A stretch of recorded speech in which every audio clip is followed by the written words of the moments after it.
Supreme court की एक बहुत दिलचस्प टिप्पणी है कि चुनावी सूचियों की शुद्धता लोकतंत्र की नींव है। और आज हम इसी नींव को मजबूत करने की एक प्रक्रिया पर बात करने वाले हैं। बिल्कुल।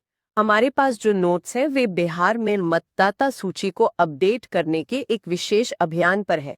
इसे स्पेशल इंटेंसिव रिवीजन या SIR कहा जाता है। हाँ, और ये नोट्स बताते हैं कि ये प्रक्रिया क्यों जरूरी है, इसमें जमीन पर क्या क्या चुनौतियां आती हैं, और सबसे जरूरी, इसे बेहतर कैसे बनाया जा सकता है। और दिलचस्प बात यह है कि बिहार इस प्रक्रिया को लागू करने वाला पहला राज्य था। जी, जिसके बाद पश्चिम बंगाल और तमिलनाडु जैसे राज्यों ने भी इसे अपनाया।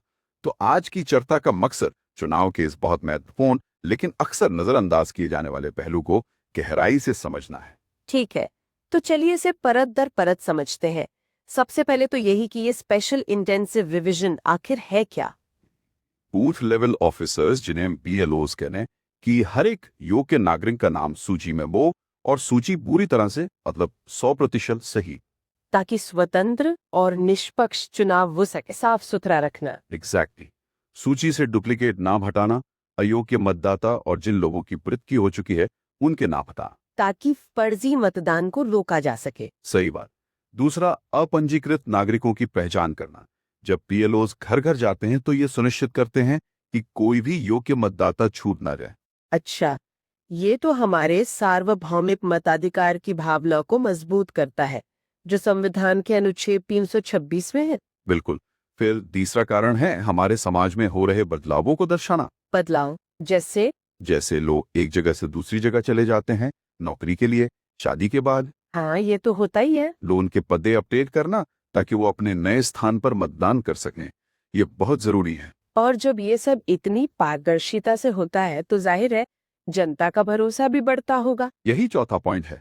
जब ये प्रक्रिया पारदर्शी तरीके से होती है तो चुनाव प्रक्रिया में लोगों का विश्वास बहुत बढ़ता है। और राजनीतिक पार्टियां जो हमेशा फर्जी या बाहरी मतदाताओं के आरोप लगाती रहती हैं, उनका क्या। ये प्रक्रिया उन चिंताओं का भी समाधान करती है। जब लिस्ट साफ होती है तो सभी राजनीतिक दलों के लिए एक समान अवसर सुनिश्चित होता है। और आखिर में ये सब करना एक तरह से संवैधानिक जरूरत भी तो है। हाँ, ये सिर्फ एक अच्छा काम नहीं बल्कि अनिवार्य कर्तव्य है।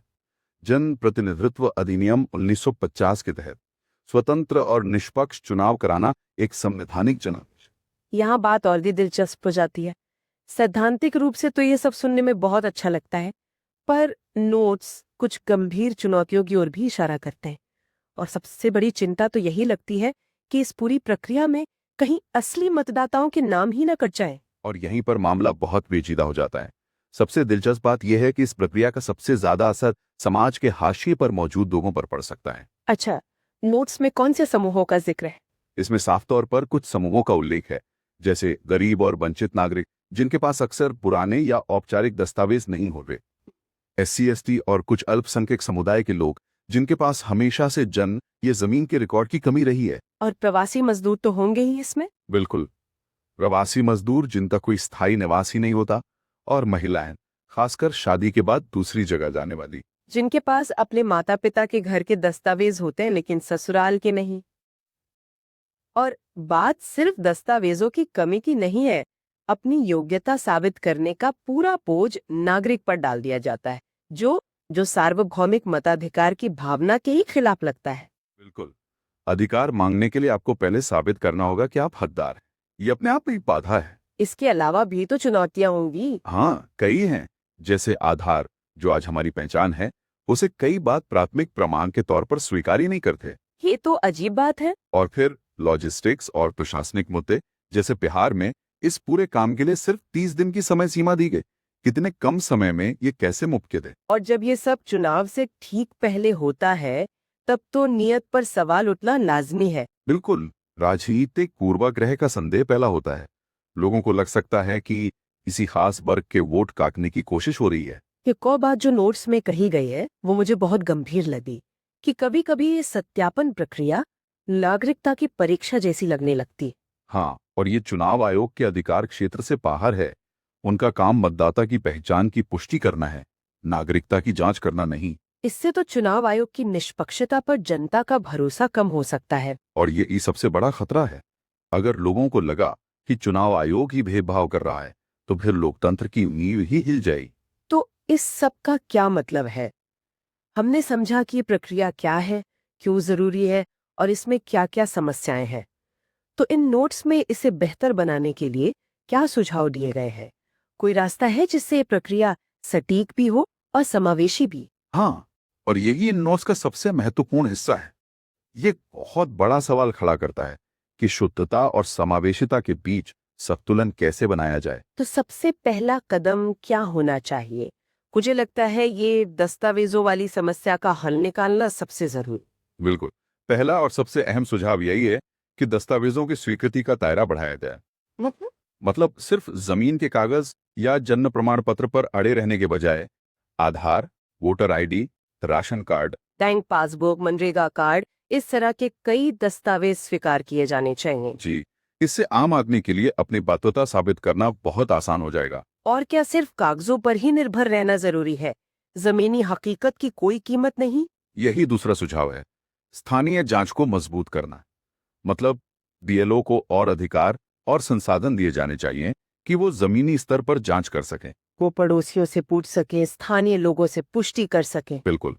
आखिरकार वो उसी इलाके का है, उसकी स्थानीय समझ किसी भी कागज से ज्यादा मजबूत हो सकती है। आज के डिजिटल युग में क्या टेक्नोलॉजी इसमें कोई भूमिका नहीं निभा सकती? ये शायद सबसे क्रांतिकारी सुझाव है। बैचुक में कहा गया है कि टेक्नोलॉजी और डेटा इंटीग्रेशन का पूरा लाभ उठाया जाए। इसका मतलब है अलग अलग सरकारी डेटाबेस को जोड़ना, मतदाता सूची को नागरिक पंजीकरण प्रणाली मतलब जन्म मृत्यु रिकॉर्ड से जोड़ना, राशन डेटाबेस और भूमि रिकॉर्ड से जोड़ना। अरे वाह! तो जैसे किसी की मृत्यु का सर्टिफिकेट बने, उसका नाम वोटर लिस्ट से अपने आप हट जाएगा। और जैसे ही कोई 18 साल का होगा, उसका नाम जुड़ने की प्रक्रिया शुरू हो जाएगी। इससे स्थान परिवर्तन और डुप्लीकेट नामों का भी स्वतः पता चल जाएगा। और जो बिहार में 30 दिन की समय सीमा वाली समस्या थी, उसका क्या हल है? उसका हल सीधा है, यथार्थवादी समय सीमा प्रदान करना। बड़े या ज्यादा प्रवासन वाले राज्यों में इस प्रक्रिया के लिए ज्यादा समय दिया जाना चाहिए। एक ही नियम सब पर लागू नहीं हो सकता। ये तो हुए सिस्टम को सुधारने के तरीके, लेकिन आम नागरिक को कैसे पता चलेगा कि उसे क्या करना है? ये भी एक जरूरी सुझाव है, जन जागरूकता और सुविधा। मतलब बड़े पैमाने पर जागरूकता अभियान चलाना? हाँ, और सहायता केंद्र स्थापित करना। प्रक्रिया को नागरिक के पास ले जाना होगा, ना कि नागरिक को उसके पीछे भगाना। और आखिरी सवाल, क्या इस पूरी माथापच्ची को हर कुछ साल में एक बड़े अभियान की तरह करने के बजाय इसे एक रोजमर्रा का काम नहीं बनाया जा सकता? यही छठा और सबसे जरूरी सुझाव है, जो पूरी सोच को बदल देता है। एक निरंतर अपडेशन की व्यवस्था बनाना। अच्छा, मतलब ये काम पूरे साल चलता रहे? जी, मतदाता सूची एक जीवित दस्तावेज की तरह हो, जो हर दिन समाज में हो रहे बदलावों को दर्शाती रहे। इससे चुनाव के समय का दबाव खत्म हो जाएगा और गलतियों की संभावना भी बहुत कम हो जाएगी। संक्षेप में कहे तो मतदाता सूची को सही करने की ये प्रक्रिया एक तरह का संतुलन साधने वाला काम है। एक तरफ एक निष्पक्ष लोकतंत्र के लिए सटीक सूचियों की जरूरत है, और दूसरी तरफ प्रक्रिया इतनी कठोर नहीं हो सकती कि इसमें योग्य नागरिक ही बाहर हो जाएं। खासकर वो जो सबसे कमजोर है। एकदम से। इन नोट्स का निष्कर्ष यही है कि एसआईआर जैसी प्रक्रिया जरूरी है, लेकिन चुनाव आयोग को अखंडता और पहुंच दोनों का संरक्षक बनना होगा। भविष्य के सुधारों को ये सुनिश्चित करना होगा कि मतदाता सूचियां सटीक भी हो, समावेशी भी, पारदर्शी भी और लगातार अपडेट भी होती रहे। इसी से हमारे चुनावी लोकतंत्र में विश्वास मजबूत होगा। जाते जाते एक विचार छोड़ जाते हैं। नोट्स में टेक्नोलॉजी का इस्तेमाल करके अलग अलग डेटाबेस को जोड़ने पर बहुत जोर दिया गया है, ताकि अपडेट्स अपने आप हो जाए। ये सुनने में बहुत कुशल लगता है ना? लेकिन ये डेटा गोपनीयता और एक केंद्रीकृत निगरानी प्रणाली की क्षमता के बारे में क्या नए सवाल खड़े करता है, भले ही इसका उद्देश्य चुनावी अखंडता जैसा नेक क्यों न हो।